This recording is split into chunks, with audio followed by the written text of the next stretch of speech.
travail. Alors ça, c'est un vaste sujet. Je travaille, oui, en mi-temps thérapeutique, 2 jours par semaine, non consécutifs. Ça se passe. Je pense que ça se passe de commentaires, ça se passe. Je m'en passerai bien. Que ça fait 3 ans que j'ai arrêté de travailler, c'est mon corps qui a dit stop. J'étais arrêté en arrêt de travail pendant moins de 2 ans. Et puis après, j'ai retravaillé un petit peu. Et ensuite, le RSI, qui est la sécurité sociale des indépendants, a décidé de me mettre en incapacité de travail. Donc je suis à 100% en incapacité de travail. Mais ce qui ne m'empêche pas de continuer à travailler, ce que je fais d'ailleurs, mais à petite dose. Alors je ne travaille plus depuis maintenant 4 ans, depuis l'annonce, puisque mon état de santé va bien pour l'instant, mais c'est quand même très variable. Et mon oncologue est totalement opposé à ce que je reprenne le travail. J'aurais voulu par moment, mais j'avoue que je suis très fatigable. Donc c'est vrai que c'est un peu compliqué. Donc pour l'instant, je n'ai pas repris. Alors à la date d'aujourd'hui, j'ai pas encore repris mon sac à dos d'intermittent. Pour plusieurs raisons. La première, c'est que j'ai la flemme. J'ai l'impression que au bout de 25 ans de télé, puisque je travaille essentiellement en télé, ce cataclysme médical a remis beaucoup de choses en perspective et je pense que peut-être je vais partir vers autre chose. Alors au moment de l'annonce du diagnostic et dans l'année qui a suivi, je travaillais déjà depuis 14 ans au même endroit.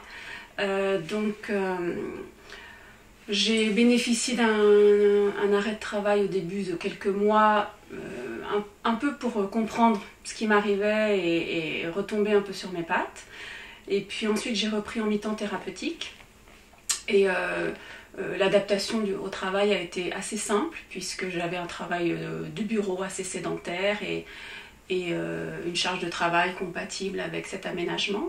Je ne travaille plus puisque je suis tombé malade juste avant ma retraite, 1 mois avant mon départ en retraite.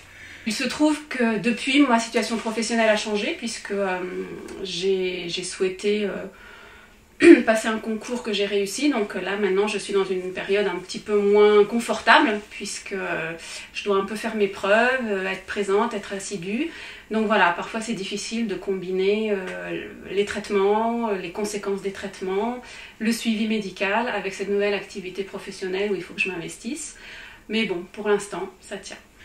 Par contre, j'ai modifié mes activités en fonction de ma diminution de capacité respiratoire due à mon cancer. En particulier, je faisais du dériveur et je ne peux plus en faire parce que m'asseoir le cul dans le bateau et tirer des bords, c'est possible, mais tirer la remorque sur la plage dans le sable, je ne peux plus le faire. Physiquement, je ne peux plus le faire. Donc maintenant, j'ai modifié mon activité, je fais toujours de la voile, mais je loue de façon à ce que j'ai des buoys pour me gréer le bateau et me le mettre à l'eau. Moi, j'ai été pendant 25 ans workaholic, un angoissé du résultat, de doit mieux faire, doit plus faire, encore. Et là, quelque part, tout ça me semble complètement, mais vide de sens. Non pas inutile, mais vide de sens. Maintenant, j'ai envie de faire plein de choses, mais pas dans le cadre du travail. Je pense qu'aujourd'hui, ce dont j'aurais besoin, peut-être, voire même sûrement, c'est de me réorienter vers quelque chose qui ait du sens et du fond.